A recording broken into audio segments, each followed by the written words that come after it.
nasta'in wa ala umuri dunya waddin. Wassalatu wassalamu ala asyrafil anbiya'i wal mursalin sayyidina wa maulana Muhammadin wa ala alihi wa ashabihi ajma'in. Amma ba'd. Subhanaka la ilma lana illa ma 'allamtana innaka antal alimul hakim. Subhanaka la fahma lana illa ma fahamtana innaka antal jawwadul karim. Hasbunallahu wa ni'mal wakil, ni'mal maula wa ni'mal nasir. Wala haula wala quwwata illa billahil aliyyil azim. Alhamdulillah, sidang jamaah salat maghrib yang sama-sama berbahagia. Kita bersyukur pada Allah Subhanahu wa taala.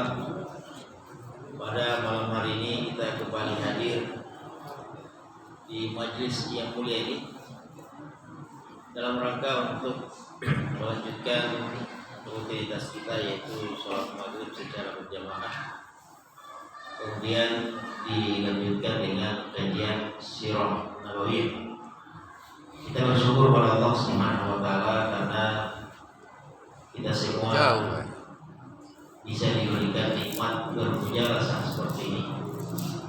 Kata Rasulullah sallallahu alaihi wasallam, "Innallaha yu'ti ad-dunya ila ma yuhibbu wa man la yuhibbu."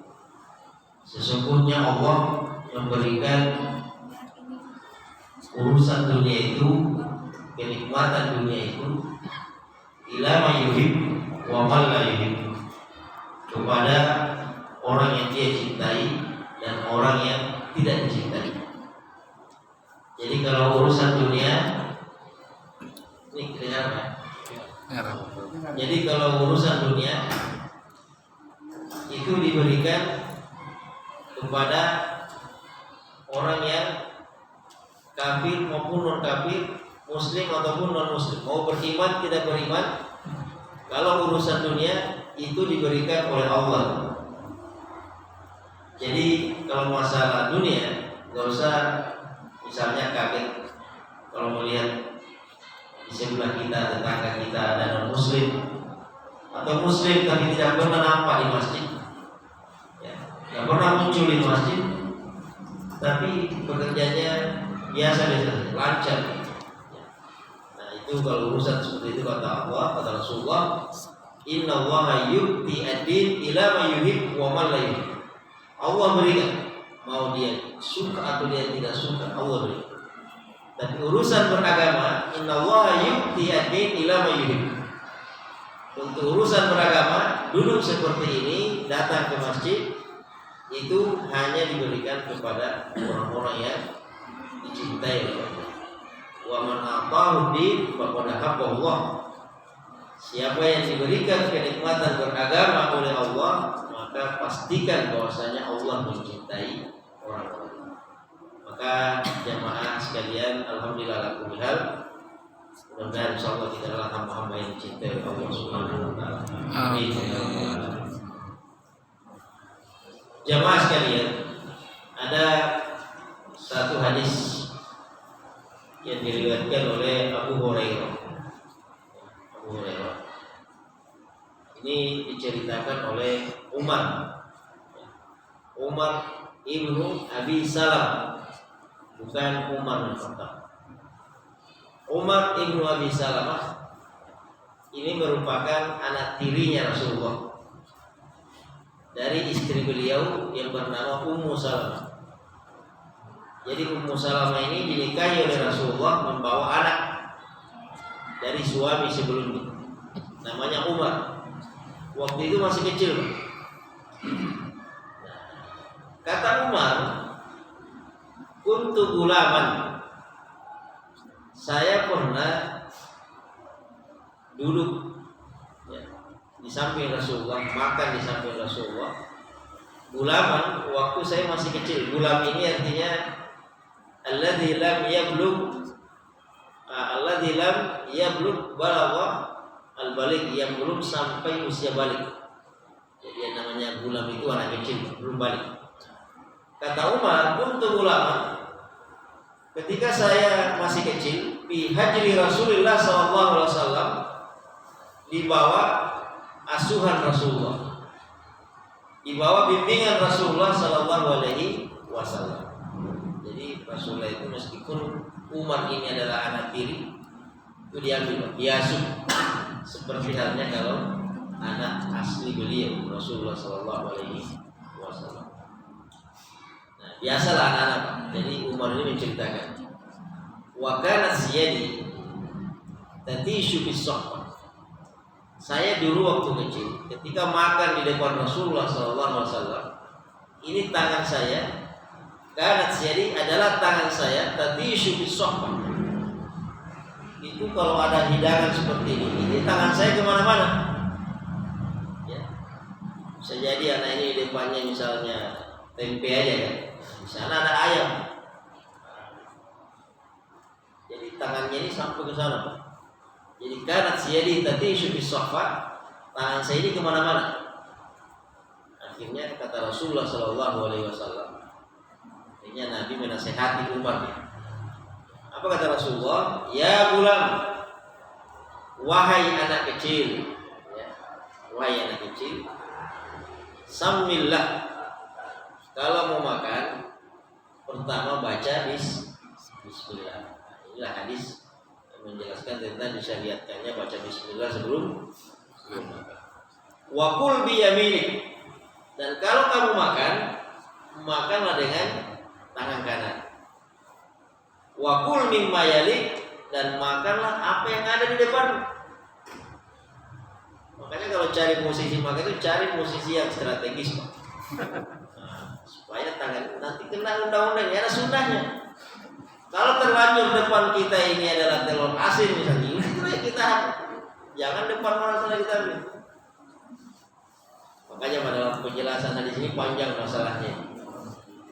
Makanya biasa tuan rumah itu yang harus pintar, Pak. Tuan rumah yang harus ngatur.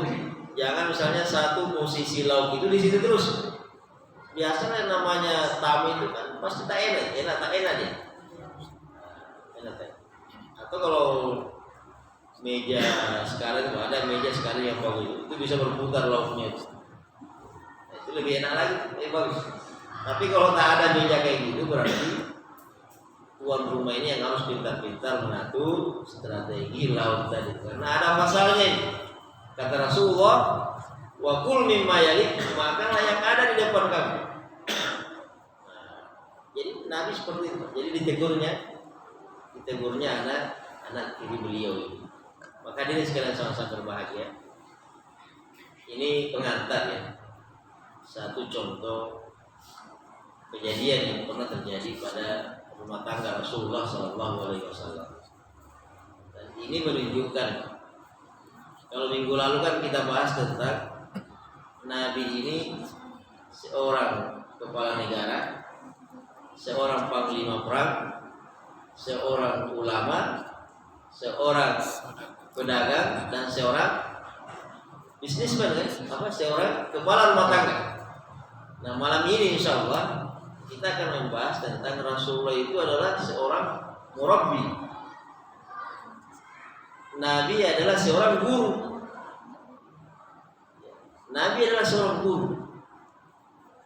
Ini tadi hadis ini, Pak, itu ditulis dan dibahas oleh banyak ulama-ulama pakar pendidikan hari ini.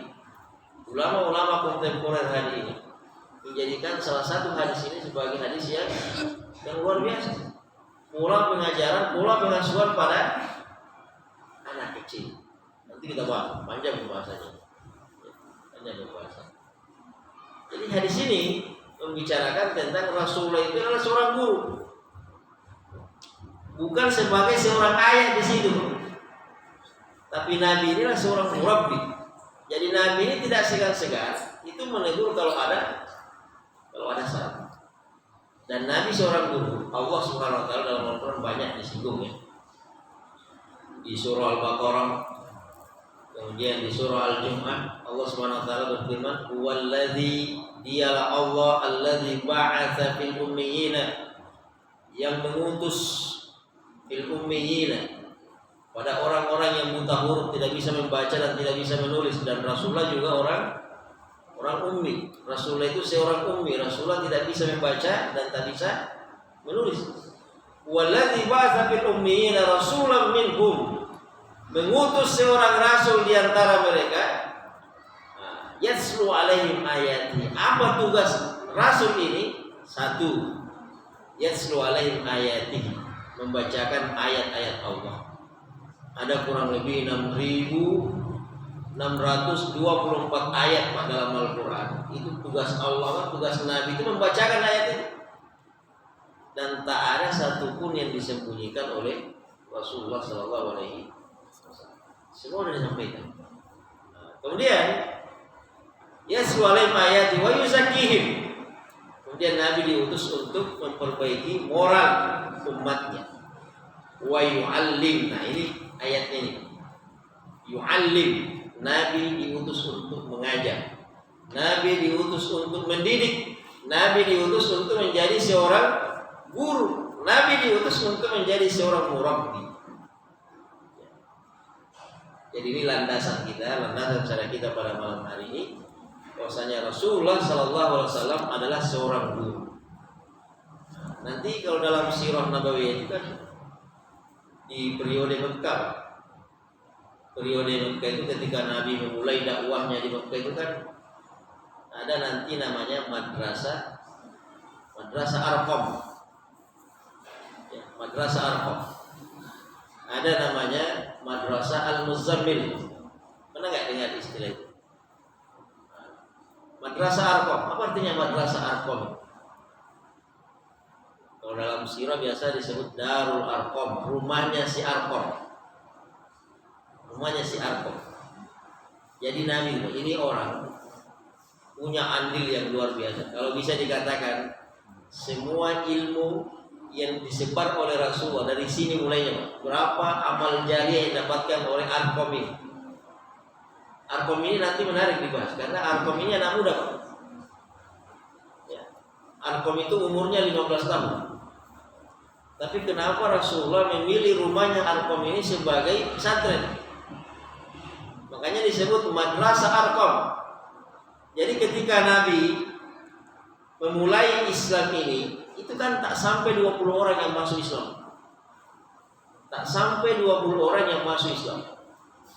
Waktu itu hanya kurang lebih 10 atau 12 sahabat yang pertama kali masuk Islam. Pernah gak kita berpikir, Pak? 10 orang yang masuk Islam ini, gimana cara mendidiknya? Kan pasti harus ada pendidikannya. Tak mungkin Rasulullah mengajak mereka masuk Islam. Ayo masuk Islam, mu'alaf. Kalau ditinggal itu aja, nggak bisa. Mu'alaf ini harus ada pembinaannya. Mu'alaf ini harus ada taklimnya. Siapa gurunya? Nabi gurunya, Rasulullah gurunya. Di mana pesantrennya? Di mana sekolahnya? Rumahnya si Arqam. Nah, makanya disebut madrasah Arqam. Dan tahu nggak jam berapa belajarnya para sahabat ini? Bayang dulu ya. Orang yang pertama kali memeluk Islam penuh dengan intimidasi, sembunyi-sembunyi. Jam berapa jam belajar mereka? Jadi mereka belajar sama Nabi itu antara jam 11 malam sampai sebelum azan subuh kalau hari. Dulu kan belum ada azan waktu itu. Pokoknya sebelum nampak fajar sodik itu mereka udah harus pulang ke rumahnya. Karena kapan kedapatan ketahuan selesai. Seperti itulah dulu, Pak. Agama Islam dimulai ini main kucing-kucingan. Dan belajarnya jam 11. Kita alhamdulillah habis maghrib ngaji seperti ini sampai isya. Sebentar aja. Paling 40 menit. Ini belajar sama Nabi jam 11 sampai subuh. Dan nanti ada pertanyaan, kenapa memilih rumah si Arqam ini? Inilah strategi Rasulullah. Jadi Arqam itu umurnya 15 tahun. Jadi Rasulullah sengaja memilih anak muda ini karena Rasulullah punya strategi. Tak mungkin orang-orang Quraisy ini curiga kalau biang keroknya ternyata si Arqam ini. Ternyata yang memfasilitasi Rasulullah untuk membacakan ayat-ayat tadi, untuk mendakwahi para sahabat yang 10 orang ini, belasan orang ini adalah Arqam ini. Itu satu, anak muda. Tak ada kecurigaan sama sekali orang-orang kafir Quraisy ketika itu. Yang kedua, Arqam ini kebetulan berasal dari suku Makhzumiyah. Kebetulan secara historis, sejarahnya itu sukunya Arqam ini dengan kabilahnya Rasulullah tak pernah cocok. Jadi tak mungkin ada curiga. Nabi mengajar sahabat-sahabatnya di rumahnya Arqam ini. Nah, ini Pak, salah satu bukti sejarah otentik bahwasanya Nabi itu adalah seorang guru, mengajar 10 santrinya ini Pak, yang hari ini menjadi 1,7 miliar. Dari situlah dimulainya. Ya, dari situlah dimulai. Maka diri sekalian sama-sama berbahagia. Dalam sejarah peradaban Islam, ya, ketika kita bicara masalah peradaban Islam, Islam ini pernah melahirkan 3 generasi gemilang. Islam pernah melahirkan 3 generasi gemilang. Yang pertama adalah generasi sahabat. Yang kedua generasi Salahuddin Al-Ayyubi. Kemudian yang ketiga adalah generasi Muhammad Al-Fatih. 3 generasi ini pernah mengukir tinta emas peradaban Islam. 3 generasi ini pernah mengukir tinta emas peradaban Islam. Generasi ini betul-betul generasi yang tangguh Pak. Bukan cuma tangguh fisiknya, tapi tangguh jiwanya. Jadi kalau mendidik anak itu jangan hanya fisiknya saja diperhatikan, tapi mentalnya. Makanya generasi Arqam ini Pak, Al-Muzammil, itu daya ledaknya itu, kekuatannya itu satu santri tadi itu 1 banding 10 orang kafir Quraisy. Mau lihat nanti buktinya. Pada perang Badar umat Islam itu jumlahnya hanya 313. Non muslim jumlahnya 1000. Pada perang Uhud umat Islam hanya 700 orang. Kafir Quraisy jumlahnya 3000. Pada perang Ahzab umat Islam jumlahnya 3000, ya. Kafir Quraisy jumlahnya 10.000. Ketika melawan Roma, pasukan Romawi jumlahnya 250.000 pasukan, umat Islam jumlahnya hanya 30.000. Ini kalau mau lihat gimana cara mendidik generasi itu, jangan cuma mendidik fisiknya, tapi didik jiwanya, mentalnya. Kita bahas. Jadi ketiga generasi ini, ya, tangguh fisiknya, tangguh mental. Dan ketiga generasi ini memang benar-benar melalui proses pendidikan. Sebenarnya yang ingin saya bahas pada malam hari ini, saya cuma ingin mengatakan tentang kontroversi Permendikbud yang kemarin yang sempat bikin heboh itu. Nanti kita bahas di ujung. Kita bahas ini. Ini 3 generasi Mas. Coba kita bahas satu-satu. Generasi pertama adalah generasi para sahabat Rasulullah. Siapa gurunya? Gurunya adalah Rasulullah. Gurunya adalah Nabi Muhammad SAW. Jadi Nabi ini adalah seorang murabbi. Dan apa kurikulum pendidikannya? Kira-kira apa konsep pendidikan? Apa inti pendidikan Rasul? Itu diucapkan oleh Umar bin Khattab. Ini Umar bin Khattab mengambil kesimpulan tentang metode pendidikan Rasulullah itu. Gimana cara Rasulullah mendidik para sahabat ini? Kata Umar, ta'addabu thumma tata'allam. Inilah kunci pendidikannya Rasulullah. Ta'addabu thumma tata'allam. Beradab dulu, berakhlak dulu, bermoral dulu, perbaiki dulu akhlakmu, perbaiki dulu jiwamu ini, mentalmu perbaiki dulu. baru summa tata'allamu, barulah kalian belajar. Jadi belajar itu nomor 2. Adab nomor 1. Maka bapak-bapak ibu sekalian, kalau tengok anak kita ini minum dengan tangan kiri, jangan segan-segan untuk menegurnya, pindahkan ke tangan kanan. Ketika Rasulullah tadi melihat anaknya itu, Pak, ditegurnya, tangannya begini, diambil tangannya. Kemudian dia nasihat, samillah wa kul biyaminik wa kul mimma yalik. Wahai anakku, wahai anak kecil, ya gulam, bacalah bismillah, bacalah di tangan kanan, dan makanlah yang apa yang ada di depan. Ini adab. Adab. Itulah tadi kata Umar bin Khattab, ta'addabu tsumma tata'allam.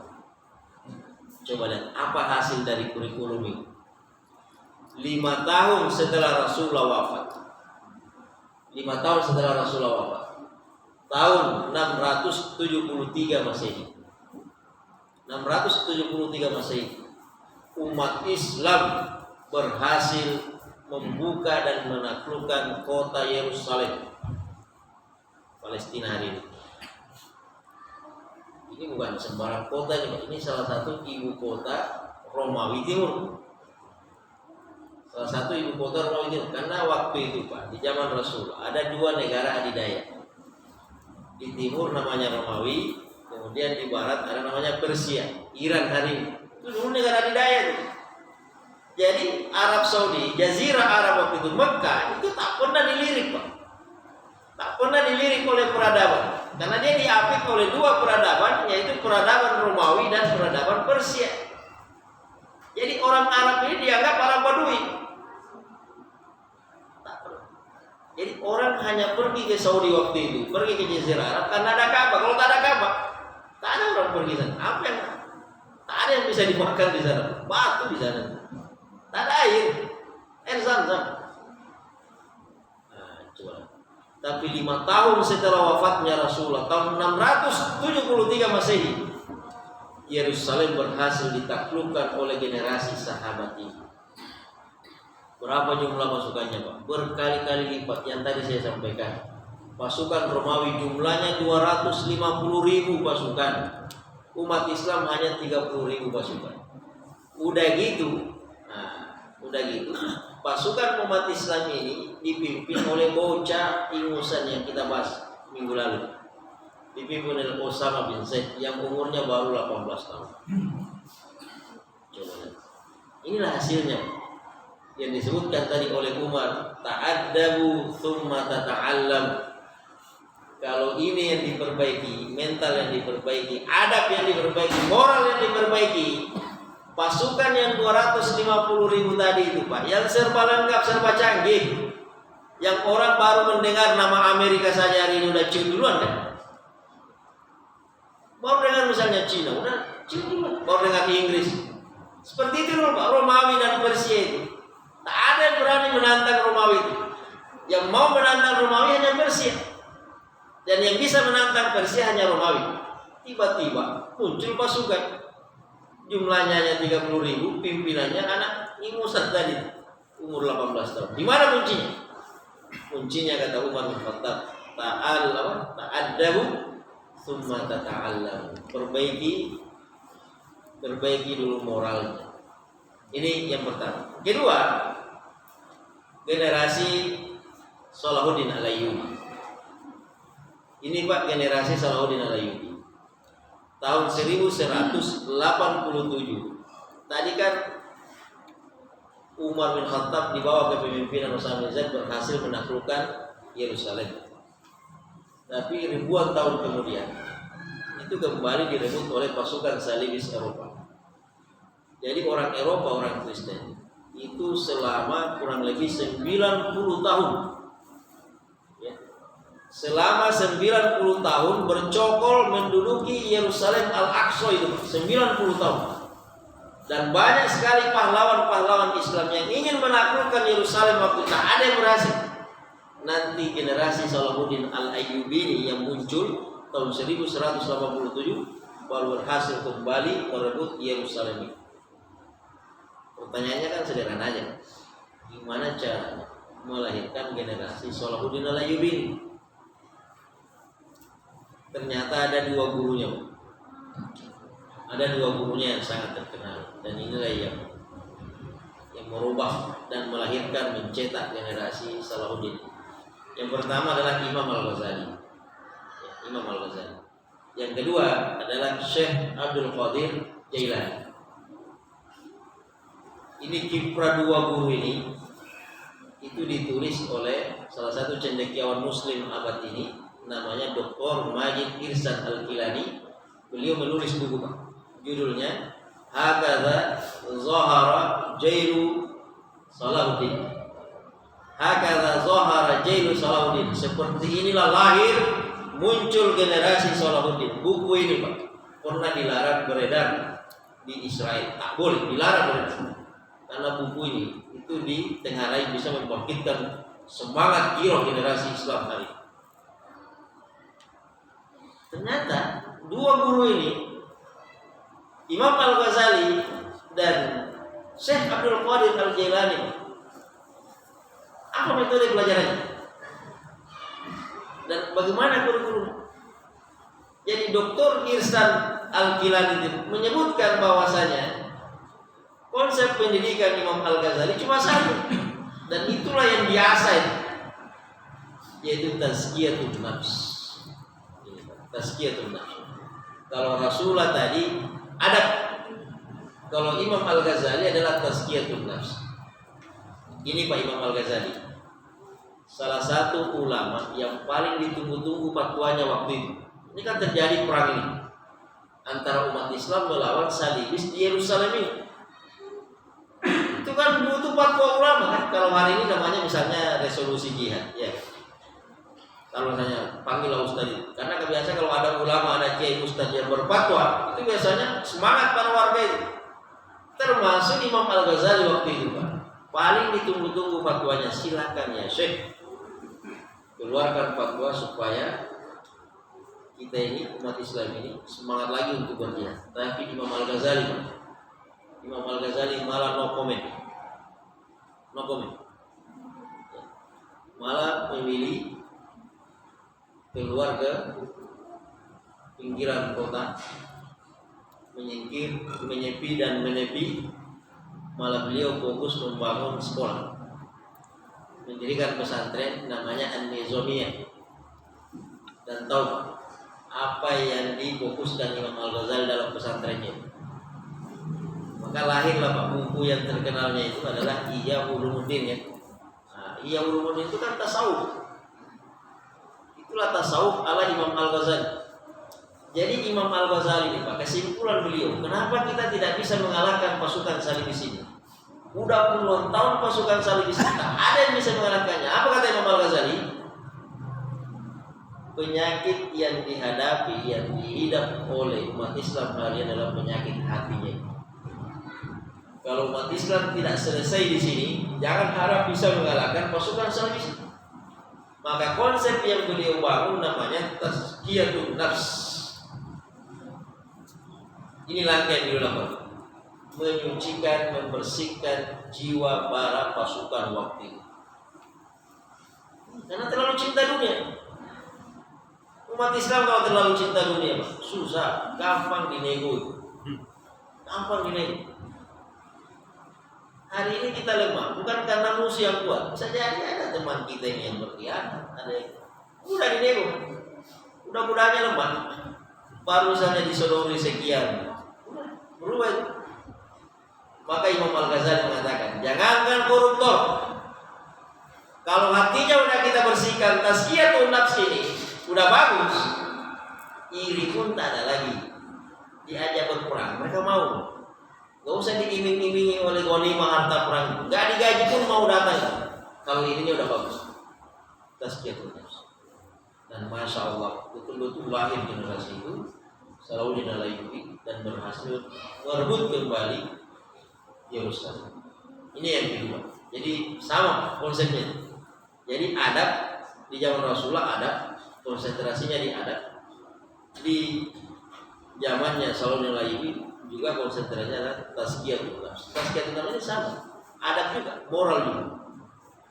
Kemudian yang ketiga, generasi Muhammad Al-Fatih. Generasi Muhammad Al-Fatih ini Ini Pak Muhammad Al-Fatih tahun 1453, kurang lebih berapa tahun yang lalu. Sekarang kan udah 2020, 2021, kurang lebih 600 tahun yang lalu. Jadi tahun 1453 itu Muhammad Al-Fatih berhasil menaklukkan Konstantinopel.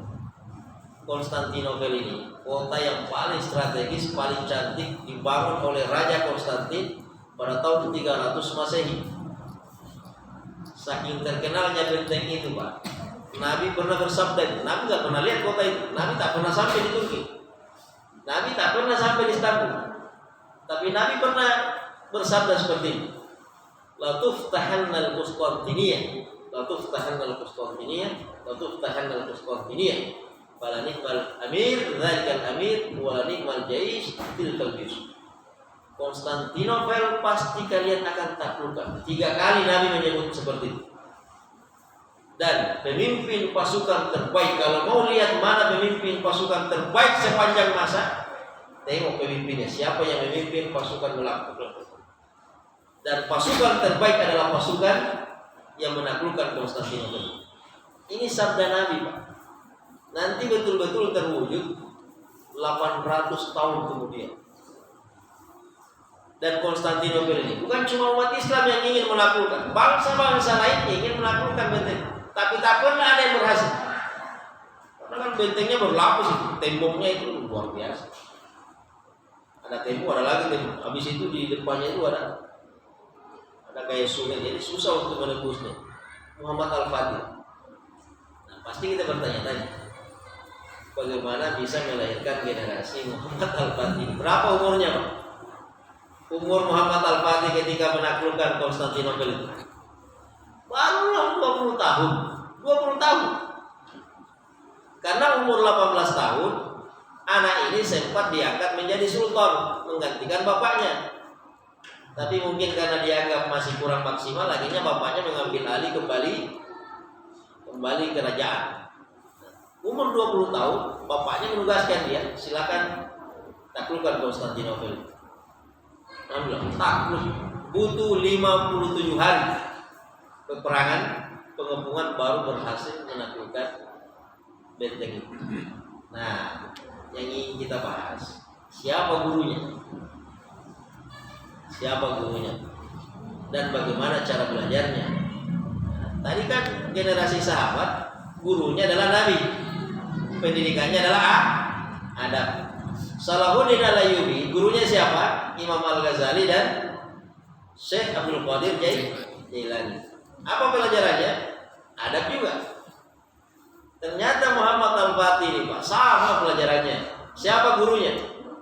Gurunya ini yang pertama adalah Syekh Al-Qurani. Kemudian yang kedua ini yang paling terkenal ini, yaitu Aksyamsuddin. Jadi kalau Muhammad Al-Fatih itu penakluk fisiknya Konstantinopel, kalau Aksyamsuddin ini disebut penakluk spiritual Konstantinopel. Dua-duanya ini, Pak, ahli sufi, guru tasawuf. Apa yang kita bayangkan kalau gurunya ini seorang sufi tasawuf? Berarti pendekatannya beda. Ininya yang diperbaiki. Biasalah Pak, anak sultan. Ini Muhammad Al-Fatih waktu kecil itu nakalnya luar biasa, lasak sekali, manja, anak sultan. Makanya Aksyamsuddin ketika mengambil alih anak ini, pelajaran pertama yang dia berikan apa? Bukan bahasa Inggris, tak kursus di Kumon dan lain sebagainya. Aksyamsuddin langsung nampar anak sultan ini depan bapaknya itu, langsung ditampar. Kalau bapakmu tak pernah menampar kamu, maka tangan saya akan menampar. Gara-gara satu tamparan itulah yang merubah hidup anak ini. Apa kata Muhammad Al-Fatih 20 tahun kemudian? Tamparan guru saya itulah yang paling berbekas sampai. Kalau bukan karena tamparan itu, mungkin saya tidak jadi raja dan saya tidak bisa melakukan Konstantinopel. Pelajaran ada. Pelajaran. Ini 3 generasi emas, 3 generasi gemilang yang pernah menaklukkan dunia. Ternyata pelajarannya sama. adab moral. Nah, sekarang coba kita tengok bagaimana sistem pendidikan kita hari ini. Nah, gimana sistem pendidikan hari ini? Sebenarnya Pak, amanah undang-undang. Coba tengok itu, sistem pendidikan nasional nomor 20 tahun 2003, tujuan pendidikan nasional, dan ada dalam undang-undang UUD 45 ada.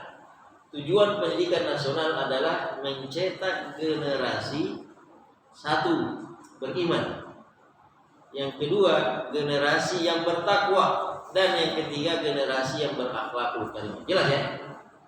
Ini tujuan pendidikan nasional, bukan tujuan pendidikan pesantren. Pendidikan nasional melahirkan generasi yang beriman, bertakwa, dan berakhlakul karimah. Tapi coba tengok anak-anak kita Pak di sekolah, mulai dari TK sampai S1, ada nggak standar kelulusan anak kita itu? Nanti dia diluluskan kalau dia beriman, dia bertakwa, dan berakhlak. Ada nggak? Yang ada cuma kalau dia bisa jawab soal-soal ini, lulus. Beda kan? Beda. Jauh sekali berbeda. Sementara sama ini di lagu Indonesia Raya yang sering kita nyanyikan, kan ada Pak di situ lagu Indonesia Raya. Bangunlah jiwanya, bangunlah raganya. Raganya jelas Pak. Bangun jiwanya, mentalnya perbaiki generasi ini. Bukan bangunlah jembatannya, bangunlah tolnya dan lain sebagainya. Enggak benar. Tak ada di dalam undang-undang itu. Bangun mereka, bangun. Ini yang harus nomor satu kan. Contoh sederhana, bagaimana Islam sangat memperhatikan masalah akhlak ini. Nabi pernah bersabda seperti ini. Muru auladakum bis-shalah. Bisa di sini. Suruh anakmu salat, perintahkan anakmu salat di usia 7 tahun. Wadribuhum li asyri sinin, dan pukullah dia kalau sampai 10 tahun tak salat pukul dia. Dan ada lagi satu. Wa farriquhum fil madaji, ini yang penting. Ini pelajaran adab nih. Kata Nabi, anak kita ini kalau sampai usia 10 tahun, kita punya anak laki-laki dan perempuan, itu wajib dipisah, pisah ranjang, pisah kamar. Jelas ya? Maka Pak miris kalau kita lihat hari ini peraturan pemerintah. Kalau benar, ini kan masih kontroversi dan multi tafsir kan. Sebenarnya kan yang dipermasalahkan itu karena ada perasa gitu. Ada perasa dalam undang-undang itu. Kalau dia dipaksa, iya kan? Artinya ini dianggap berzina, bermasalah kalau dia dipaksa. Berarti kan ada namanya mafhum mukhalafah. Ini yang diributkan karena mafhum mukhalafahnya, logikanya berarti kalau suka sama suka, ikhlas sama ikhlas, berarti gak ada masalah. Nah ini apa model pendidikan kita, generasi kita mau disamakan di barat. Di barat itu Pak, kapan anak-anak kita ini sudah sampai usia 18 tahun, dia sudah bisa menentukan jalan hidupnya. Kalau dia mau mabuk, dia mau berhubungan badan, yang belum resmi sebagai suami istri, yang penting intinya suka sama suka, ikhlas sama ikhlas, tak ada paksaan, mau ngomong aja.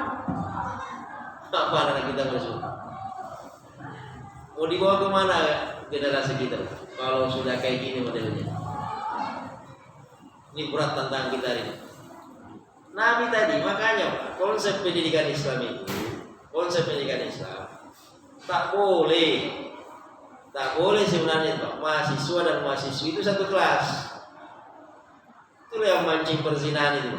Yang namanya laki-laki normal tak digoda pun tergoda tuh. Tanya bapak-bapak yang pengalaman. Siapa ya? Iya, yang namanya laki-laki normal, selama dia melihat lawan jenis, pasti ada pikiran kotornya itu. Pasti ada pikiran kotornya. Itulah Pak yang dipermasalahkan. Makanya kemarin salah satu poin dari Istimewa Ulama di Jakarta itu, kalau bisa undang-undang ini direvisi kembali, bahasanya diperbaiki. Karena ini moral. Tadi kunci sukses sahabat Nabi itu, generasi gemilang di zaman Rasulullah adalah apa? Adab. Salahuddin al-Ayyubi, tazkiyatun nafs, adab lagi, moral, akhlak. Kemudian generasi Muhammad al-Fatih, akhlak juga. Ini nomor satu. Dan inilah identitas generasi kita. Kapan anak kita ini? Jadi jangan, coba tengok ayat Al-Quran. Tadi saya bacakan ayat yang pertama. Walladzi ba'atsa fil ummiyina rasulan minhum yatlu 'alaihim ayatihi wa yuzakkihim wa yu'allimuhumul kitab. Ini benar ini. Dalam ilmu balaghah ada namanya ilmu balaghah dalam bahasa Arab. Tak mungkin Allah itu susunan kata dalam Al-Qur'an itu pasti ada hikmahnya dan pasti ada maksudnya, ada tujuannya. Coba tengok di sini. Allah mendahulukan kalimat wa yuzakkihim, barulah kemudian mengatakan wa yu'allim. Kan ada dua konsep pendidikan di situ kan.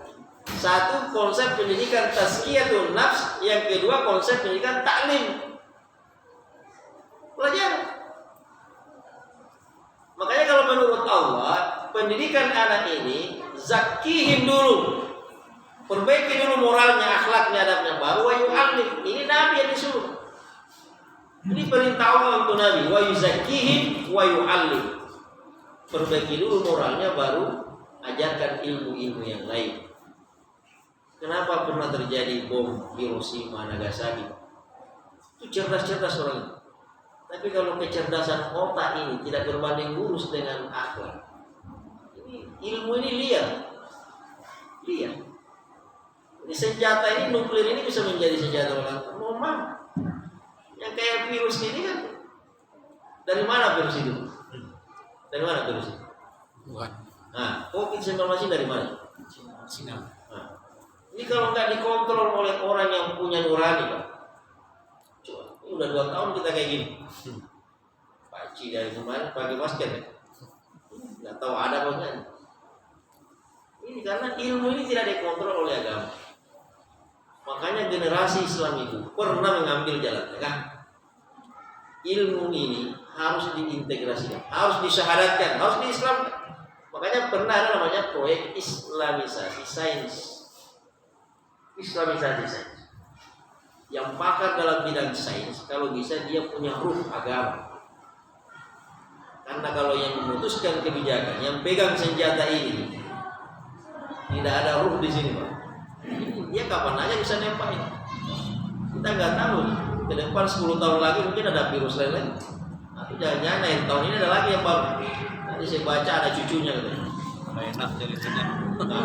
Ada cucunya. Jadi ini penting untuk belajar akhlak ini. Makanya ini kesimpulannya ini. Kata Ibnu Al-Mubarak, salah satu ulama besar, Muhammad Ibnu Al-Mubarak, pernah mengatakan, kadal adab thulutsaiddin, adalah adab, akhlak itu 2/3 dari agama. Saking pentingnya namanya agama. Makanya Muhammad Ibnu Al-Mubarak ini dalam sejarahnya, beliau Pak menjadi santri, belajar itu selama 50 tahun. Coba 50 tahun jadi santri. Dan apa kata beliau? 30 tahun pertama saya baru belajar akhlak. Baru setelah itu baru belajar ilmu-ilmu yang lain. Penting ada itu. Jadi sangat kita sesalkan ya, kalau ada peraturan-peraturan yang mengundang kontroversi, apalagi kalau itu berhubungan dengan generasi kita, yang seakan-akan tidak memperhatikan ini ada bahayanya nggak buat generasi kita. Ini belum kita bicara masalah kondom. Coba tengok kasus-kasus aborsi itu. Banyak dari kalangan pelajar kita. Banyak dari kalangan. Dan kalau mau disurvei lagi, bukan ini yang melakukan aborsi udah nikah atau belum nikah? Ya kan? Kalau jawabannya belum nikah, bisa dipastikan ini zina ya. Kalau zina, mau dibawa kemana generasi kita? Hancur. Kita tidak bisa bicara masa depan dengan moral bangsa seperti ini. Makanya orang tua kita dulu pintar. Bangunlah jiwanya, bangunlah rakyatnya. Tujuan pendidikan nasional adalah generasi yang beriman, generasi yang bertakwa, dan generasi berakhlakul karimah. Cuma karena memang keadaan yang memaksa kita tidak bisa ideal. Maka kalau bisa masjid ini mengambil peran itu. Karena kita memang kadang orang tua ini dilema kan. Mau masukkan ke sekolah pesantren. Sekarang pendidikan Islam mahal-mahal. Ya kan? Ada Pak, orang tua curhat gitu. Ustaz, kami masukkan anak kami di SDIT ini, tapi pembayarannya mahal sekali. Jadi ujungnya lari ke sekolah negeri. Sementara sekolah negeri ini tahu sendiri, sangat sekuler. Belajar agama berapa kali Pak di sekolah negeri? Seminggu sekali. Sekali seminggu, itu pun belajar paling berapa? 30 menit atau 40 menit. Cukup nggak belajar agama itu? Nah, untuk memfasilitasi itu, silakan anak-anak kita kalau misalnya ini masuk di sekolah negeri, maka masjid ini juga harus mengambil peran. Nanti mau dihapus lagi. Dihapus. Jadi kalau bisa ada pendidikan Islam berbasis masjid. Separuh di sekolah, separuh selanjutnya masjid yang ada. Itu juga salah satu solusi. Jadi mudah-mudahan hadirin sekalian sama-sama bahagia. Yang anak-anak kita ini, generasi kita ini jauh bawah. Karena tantangan semakin luar biasa ya. Dulu tahun 80-an, 90-an orang tua itu cukup lihat pintu itu, anak udah aman kan. Sekarang semakin tinggal di kamar malah semakin membahayakan. Semua ada di sini. Ada semua. Malah kita khawatir kalau anak di kamar terus. Kalau dulu malah kita khawatir kalau keluar dari pintu. Hari ini malah kita was-was kalau di kamar terus. Nah, jadi benar kata Umar, di kulli zamanin tahaddiyat, setiap zaman pasti ada tantangan. Maka kata Umar, ajarkanlah anak Anda, didiklah anak Anda sesuai dengan qadri zaman, sesuai dengan kondisi zaman. Mudah-mudahan ada manfaatnya. Minallahi musta'an wal istiqlal. Subhanallah bihamdik, asyhadu an la ilaha illa anta astaghfiruka wa atubu ilaik. Assalamualaikum warahmatullahi wabarakatuh.